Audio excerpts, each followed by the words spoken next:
With COP26 taking place in Glasgow, the focus of the world is very much on the climate emergency and what we must all do to help tackle it. My name's Lucy Webster and I'm Tideway's External Affairs Director.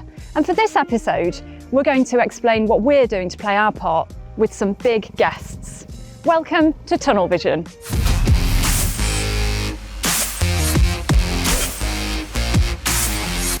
At COP26, important discussions will be taking place on issues affecting our world, such as carbon reduction, net zero, global warming, and much more. And as an environmental project cleaning up the Thames, this stuff is really close to our hearts. We've recently seen the government set out details on how the UK will meet its net zero ambition by 2050. From a Tideway perspective, our tunnel has been designed to withstand changes in climate, including the risk of drier summers, wetter winters and an increase in London's population. Once operational, the super sewer will have a very low energy demand and will eventually have net zero emissions. Now the scale of the Tideway project is big. 24 construction sites along a 25-kilometre tunnel route. But to think about the problems facing the planet and all of its inhabitants, we need to think even bigger.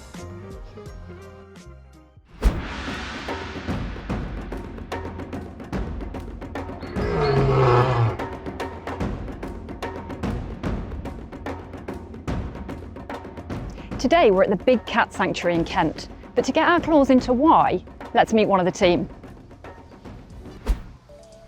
So Harry, I can see that this place is home to lions and cheetahs and all these big cats. Can you tell us a bit more about the sanctuary, please? So we're the Big Cat Sanctuary and we're based in Smarden, Kent. And we started about 21 years ago and we look after about 42 cats, big and small. So we're a world away from the River Thames today. Can you tell us what the link between the sanctuary and Tideway is? So Tideway have been incredibly generous over the past couple of years by donating different building supplies as well as trees which help enhance the enclosures that the animals reside in. And without donations like this from Tideway and other people that are very, very generous with donating these sorts of things, we couldn't do the work that we do at the sanctuary. So Harry, at the moment there's a huge focus on the climate emergency. We've got the COP26 talks going on obviously this month. What's the impact of climate change on these cats? I think climate change has a huge impact on every species that we've got here and none more so than the snow leopard really. With changes in the climate and global warming, it's automatically going to change the habitats in which they reside in. And with a shrinking habitat, the snow leopards are going to look elsewhere. They're going to go higher up in the mountains, or they might even go to areas in which people reside and prey on livestock. Okay. There's a real trickle-down effect, and it doesn't just affect, the cat species there as a whole. So it's really important that these conversations are going ahead at the moment, and we're looking for some positive change. So from all the cats living here, I'm sure you don't have any favourites, but do you have any particular stories that you can share with us? I can't lie, I definitely do have my favourites. There's a few that stand out, but I think one for me is Willow. I just think that she's just such an amazing cat and I think her story is just incredible. She came to us very young after just having an operation on her leg. And when she arrived, she was really sort of unsure about who the keepers were, certainly about her surroundings. But thanks to the incredible work of the keeping team, she's just turned and transformed into this amazing cat. And I mean, what an ambassador for her wild cousins. So Harry, for anyone watching this, wanting to know more about the sanctuary or how they can get involved or how they can help, what would you say to them? There's so many ways that you can get involved here at the Big Cat Sanctuary. You can, just by coming here, you're just going to be making a real difference, not only to the programs that we're part of, but also conservation initiatives that we're also supporting. But you can also maybe become a member. And by becoming a member, you pay sort of a monthly rate and you'll get invited to members-only days here at the sanctuary, as well as many other benefits. And that just provides sort of a stable income flow for us and helps us, do all the fantastic work that we do.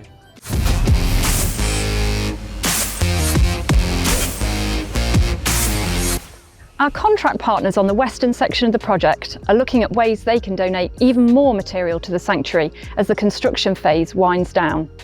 And reusing material wherever possible is a key part of our approach on Tideway. If you watched our last episode, you'll know that the material we excavate from the tunnelling operation is used to create nature reserves. But recycling doesn't stop there. Some of our tugs are running on recycled vegetable oil, offering a 90% reduction in greenhouse gas emissions. Sections of granite river wall removed from our Blackfriars site are being repurposed at a nature reserve on the Isle of Sheppey, and we've even reused a tunnel boring machine. TBM Charlotte undertook her 6th and final tunnel job on Tideway, creating a 1.1 kilometre connection tunnel in Wandsworth. And through a £50 million investment in our More by River strategy, we've helped to keep thousands of HGVs off the roads in favour of river transport on the River Thames. We can't ignore the fact that building a giant tunnel like this has a carbon footprint. There are things that we've done, so we've looked at the design solutions, we've also looked at lower carbon concrete solutions, and as we get into the later stages of the project, we're looking at what more we can do. As a major piece of engineering, Tideway wants to leave a lasting legacy, and we want to pass on our learnings to future projects to deliver more sustainable infrastructure. Let's hand over now to Samantha Freelove and Matthew Gardner to find out more. Tideway is a big concrete tunnel. We've chosen a concrete solution in order to mitigate the pollution risk that was happening when sewage gets discharged into the River Thames.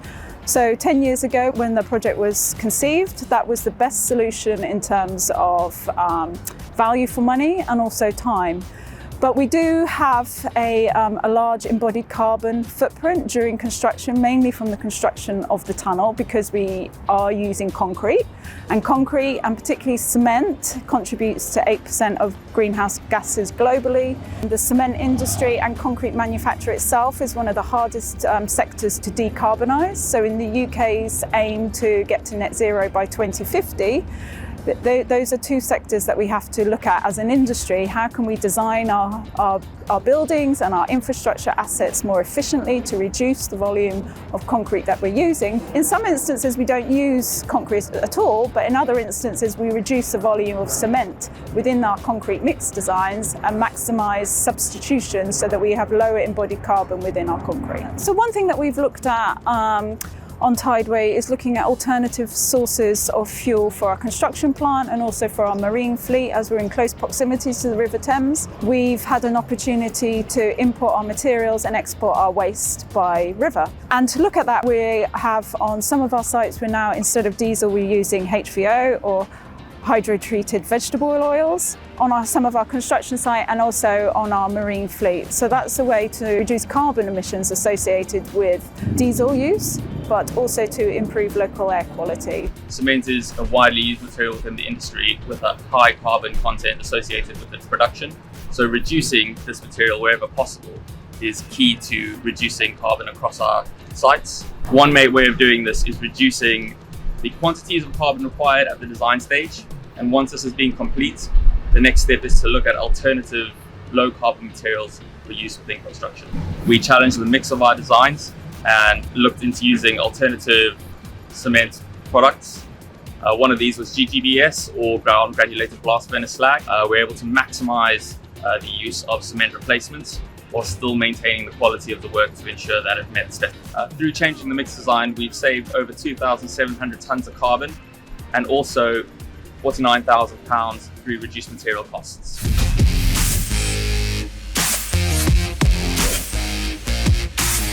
Recently on Tideway, we've announced a new funding partnership with the environmental charity Thames 21, so called because they look after the River Thames and its 21 tributaries. Tideway has worked with Thames 21 for many years, funding its Thames River Watch programme, which looks to clean up and, more importantly, record the state of the riverbanks along the Thames.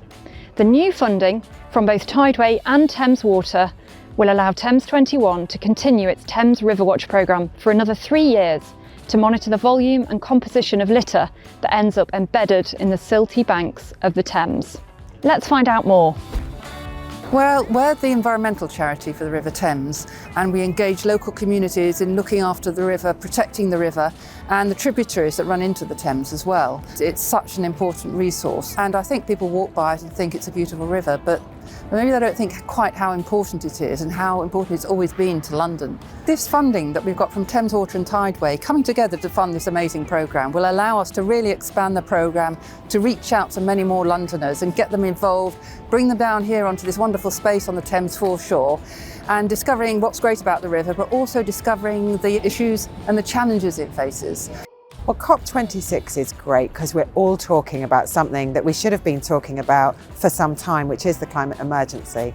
And when I think about the role that Thames Water plays, it's really threefold. So firstly, when we think about carbon and reducing carbon, we as a company have committed to be net zero by 2030. In fact, that's something the whole water sector has committed to doing. And in fact, it goes beyond that because renewable energy and renewable sources of energy is something that Thames Water have been doing for decades. We started producing renewable energy from poo back in the 1930s. So what you flush down the loo, we don't think about as waste. We think about it as an amazing source of renewable energy. So we're investing over £500 million to improve the capacity at our works and also the lining of our sewers to stop rainwater coming in, inundating our sewerage network, getting contaminated with sewage and then spilling out into the river. So whether that's upgrading the size of the works or understanding where cross connections are, we're minimising the impact on the river and doing our bit for river health.